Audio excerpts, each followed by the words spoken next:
everyone. Welcome to Living Coast in Your Living Room. My name is Ashley. I'm one of the educators here at the Living Coast Discovery Center. Today we are inside of our Shark and Ray experience, which gives you the opportunity to get to see our sharks and our rays up close. Here inside of our Shark and Ray exhibit, we do have many different species of native sharks and rays, and they'll be swimming around throughout the time, so make sure to keep your eye out for them. If you've never been to the Living Coast before, we are a nonprofit zoo and aquarium down in Chula Vista, located uniquely on San Diego Bay at the National Wildlife Refuge. So when all of this is over, if you want to come on down and visit us, that'd be a great chance for you to get to check out some of our native species here. But we're so glad to be able to join you at your own homes today. Be sure to join us every day at 11 a.m. as we go over different animal facts, stories, and live animal feeds as well. So make sure to join in every day here on Facebook at 11 a.m. Now today, we are going to be doing a very special game. We are actually going to be playing Fact or Fiction Shark Edition. So we're going to be going over many different species of sharks information, as well as any common myths that people have heard of about sharks, which I'm sure you've probably heard of a lot of different myths on sharks. So we're going to go over a couple of those most common ones and get a chance to learn a little bit about sharks. Now, in order to play this game, it's really easy. All you have to do is comment with either the statement I state, whether or not it is fact, it's true, or it's fiction, it's not true. Something that people often say, but is not actually correct information. Now, sharks are often characterized as scary animals, but unfortunately, that's just a misnomer for them. A lot of the time, sharks are actually really interesting creatures, and they're very important to our local ecosystems. So it's really important that we are sharing correct information about our shark species so that we can learn to care for them in better ways. What do you guys think? Are you ready to start playing? All right. So again, if you want to play with us, all you have to do is comment with either fact, that's true, or fiction, it's not true. So we're going to go over those. All right, ready? Our question number one is going to be, all sharks are big and have sharp teeth. What do you guys think? They're all big, they all have sharp teeth. Let me give you guys a little bit to think about that.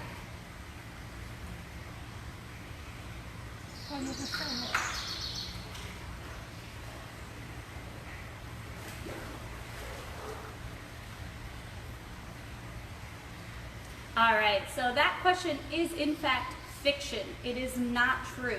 So not all sharks are big. There are actually over 400 different species of shark, and they range in size for all kinds of different sizes. The smallest shark is going to be the dwarf lantern shark, which is about this big. You can get up to about 8 inches.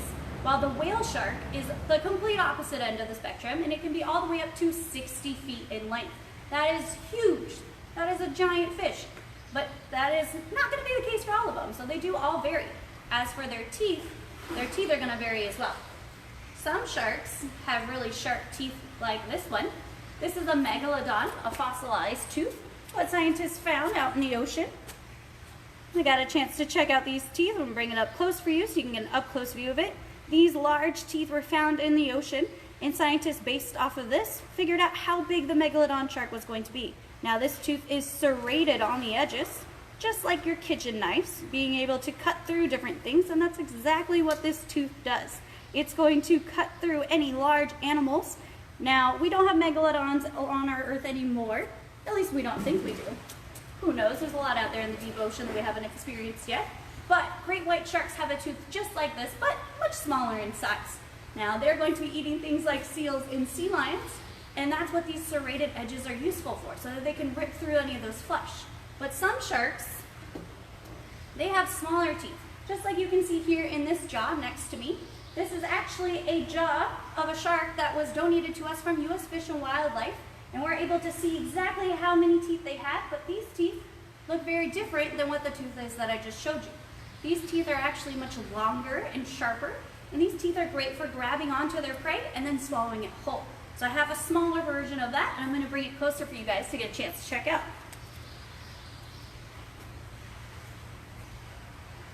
So you can see here this one is going to be much smaller in size. They're not as wide as that other tooth was, and they're actually going to be really sharp on the top.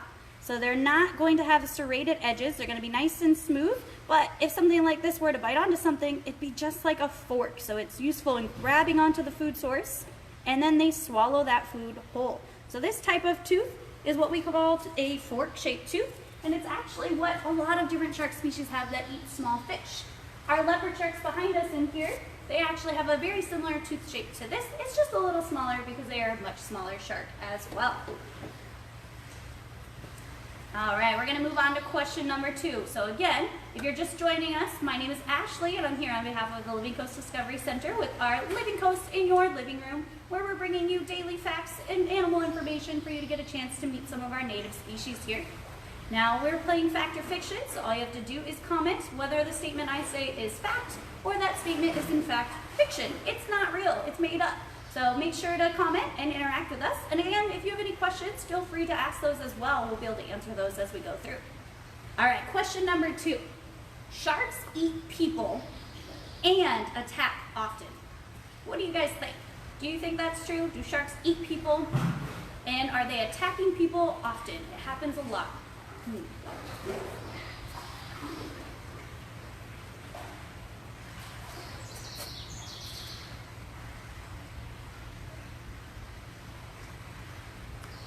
All right, we have one comment right now coming from Sarah. She says it's fiction. All right, Sarah says that that is fiction. And Sarah, you are 100% correct. Sharks don't eat people, and they don't attack people often. So yes, shark attacks do happen. It happens as we spend time in the oceans. Humans go out, we like to go swimming, we like to go surfing, snorkeling, all kinds of things out there in the ocean. And when we're out there, we often can look like they're prey source. So sharks rely on many different senses to hunt, and eyesight is actually not what they use last. So they'll actually be able to protect their eyes by rolling them back in their head when they go to do that last and final attack. And that's often when they taste humans and they go, ugh, you're disgusting, they spit you out, and they swim away, because we do not have enough fat or blubber on our bodies, which is what they're actually looking for to sustain themselves. They need that thicker fat or blubber. Now, as for eating people, do humans live in the ocean? Have we been in the ocean for thousands and thousands of years? No, we haven't. Sharks have been in the ocean for millions of years, and humans have been on land. And we are not something that is naturally found in their diet. So they don't actually go after us because they think we're going to be tasty. When they do actually attack someone, it's usually just a case of mistaken identity. As we go swimming in the ocean, sometimes we look very similar to their food source, those seals or those sea lions. As we're swimming at that surface and they're coming from underneath, we can look very similar to what they're looking for. But in fact, we are not what they want to eat. So that is not a true statement. We have a question coming in from Steve. His daughter Evie asked, how long can sharks live? That's a great question, Evie. Sharks are going to vary. Some sharks are only going to live for 10 to 15 years for some of those smaller species of shark, but some larger species of sharks have been known to live for 30 plus years. And there's even a species of shark in the Greenland area, the Greenland shark, that scientists think may live for 100 plus years, but we're still investigating. So we're still learning things about sharks every day. Scientists are out there learning all kinds of different information. So in a couple of years, we might know an actual answer with a for sure number. But for the most part, it's going to vary pretty drastically. Smaller sharks usually in that 10-year range. Bigger sharks usually in the 30-plus range. So it just kind of depends a little bit. Great question, Evie. All right, we're going to move on to question number 3, which is going to be, sharks lay eggs. What do you guys think? Do sharks lay eggs? Have you ever heard of a shark laying an egg?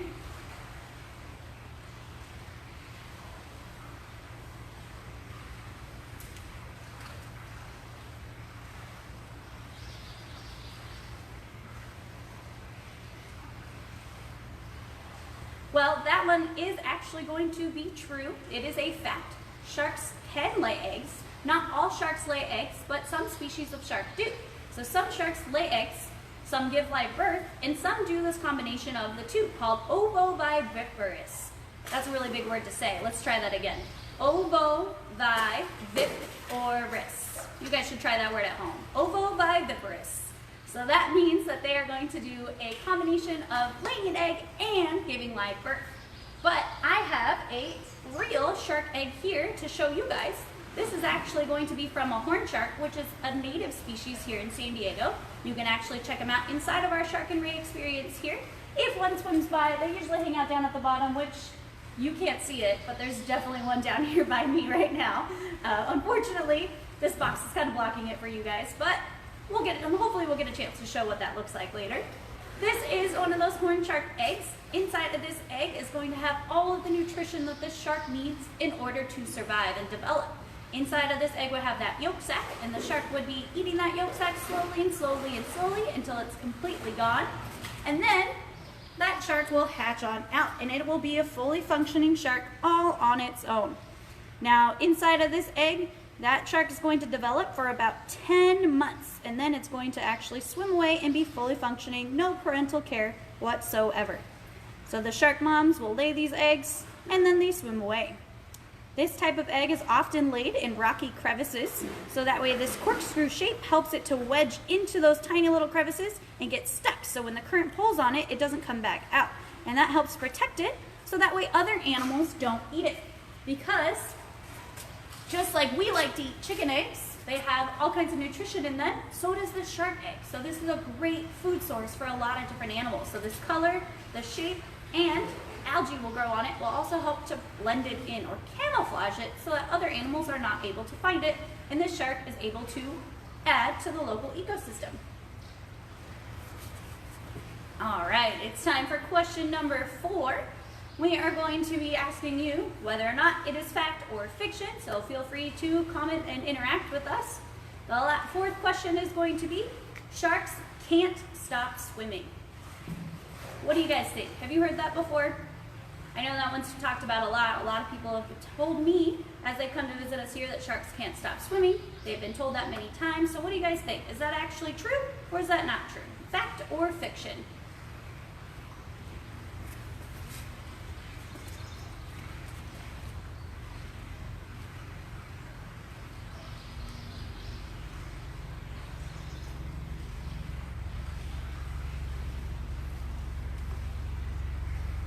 Okay, here we have one comment.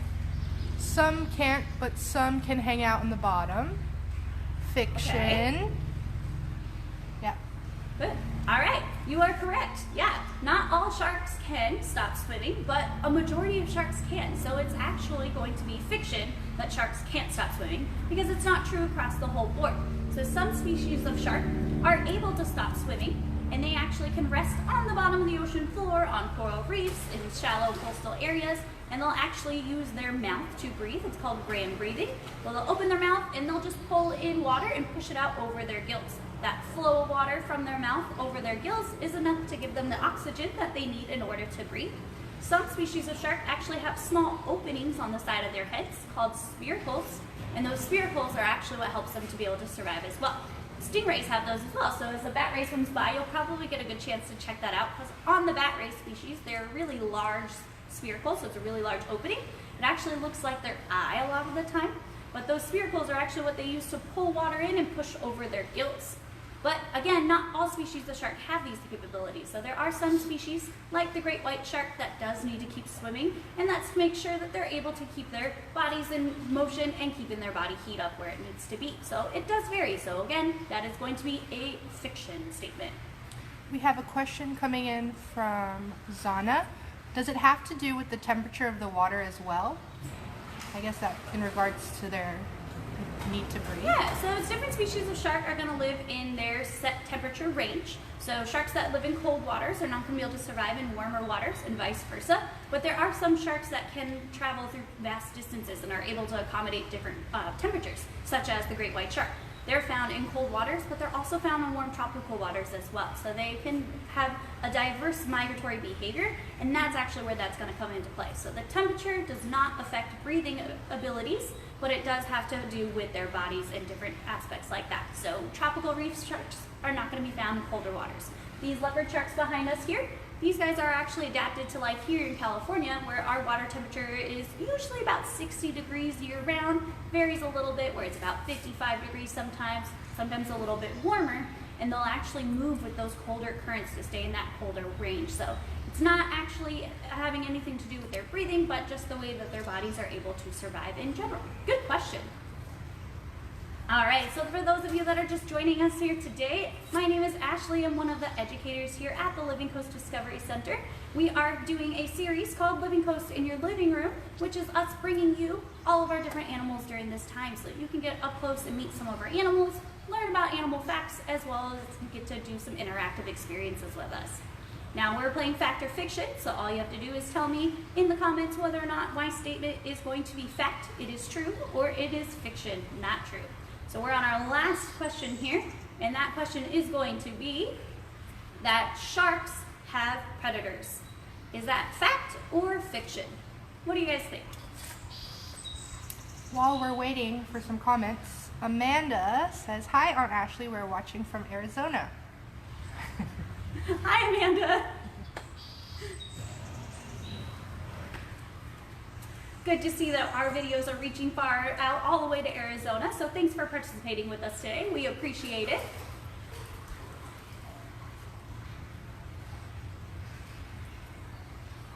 All right, so sharks have predators. Fact or fiction? Well, that one is actually going to be a fact. Sharks are predatory animals, but they do also have predators. And a lot of the time, it's actually sharks themselves. Smaller species of shark get eaten by bigger sharks, and those bigger sharks get eaten by slightly bigger sharks. But another predator that we often forget about for the sharks is actually going to be killer whales. Killer whales, or orcas, depending on what you use to refer to them, those animals are actually going to be documented multiple times hunting different species of shark. And one of the coolest things about that is they actually go for their livers. Yeah, shark liver is what they want. So different animals are going to eat sharks. Sharks are considered a top predator of the ocean, but not all of them are super big. So it depends on which species you're looking for. But they do still have predators. One of their biggest predators that sharks have to face is actually humans. Humans actually hunt sharks for us to eat, which is totally fine. And then we also have some other issues with humans interacting with sharks. So if you want to help protect sharks, there are some really easy ways you can do so. If you eat seafood, you want to make sure you get it from a sustainable source, making sure that we're not taking too much out of that environment at one time. We're not catching a bunch of other animals that we're not looking for. That's called bycatch. And unfortunately, that's actually the most common case with sharks. They get caught as bycatch. So fishermen are out there trying to get something else, and those sharks get caught on those lines, and then the sharks are the ones that pay that price. Sharks are very slow developing animals, so they don't reproduce very often, and that is a problem when we're taking large numbers out. So we want to make sure that if we are eating shark, that's totally fine. We want to make sure we're eating the whole shark and getting it from a sustainably sourced area. Now, the way you can tell that is actually through Seafood Watch. You can use their app on your phone, or you can go to their website. And that will tell you, yes, that animal is going to be from a sustainable area, or no, it's not, and it'll actually suggest similar tasting fish, so you can have something that still tastes like what you were looking for, but is coming from a better source, so you can help protect the environment. Sharks are very important for our local ecosystems. They help maintain that balance, making sure there's not too many predators like seals or sea lions around, but they're also making sure that there's not too many fish, because too large of a fish population could also cause problems. So sharks are very important for maintaining that balance in the ecosystem. Often sharks really go after things that are already dead or not alive anymore, and that helps reducing any of that buildup that might be happening out in the environment. So sharks are very important for all kinds of things.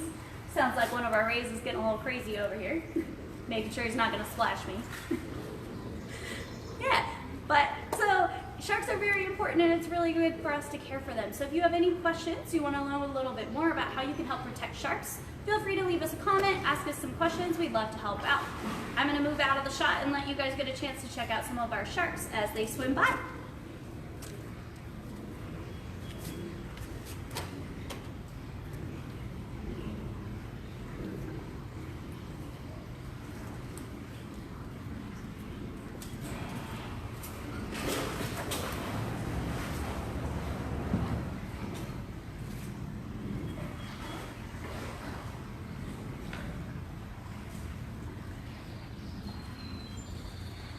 So again, if you have any questions, feel free to ask. I'd be happy to answer those questions for you. Again, we're so thankful that you guys are able to join us here today. We're bringing you all kinds of different animal facts and information throughout the week. Be sure to join us here every day on Facebook at 11 a.m. And we'll look forward to seeing you again soon. See you tomorrow.